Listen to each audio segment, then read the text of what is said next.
Hi guys! This is Freedom Eaters. Here is our result dito sa ginawa nating kauna-unahang suman sa dahon ng saging. I've been craving lately and gusto ko talang bumili ng suman, kaso ang problema is medyo namamahalan ako and I don't think na masasatisfied ako. Sobrang hilig ko talaga kasi sa suman o yung mga malalagkit na products. Grabe, excited talaga ako na matikman siya.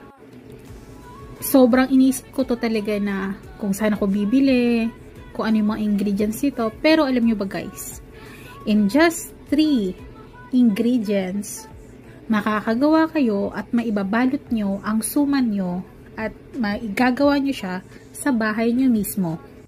3 ingredients lang. Sold na talaga yung cravings nyo sa mga maliligit na pagkain.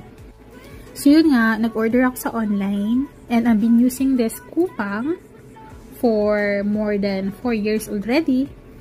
Kung gusto nyo ng substitute sa coconut milk o yung gata ng niyog, pwede kayong bumili sa kupang. Meron kasi dong can na naghahalaga lang ng 2,000 won or around 100 pesos or nasa 85 pesos sa palitan natin. And then, gumamit din ako dito ng konting asin, konting asukal, and 2 takal na malagkit na bigas.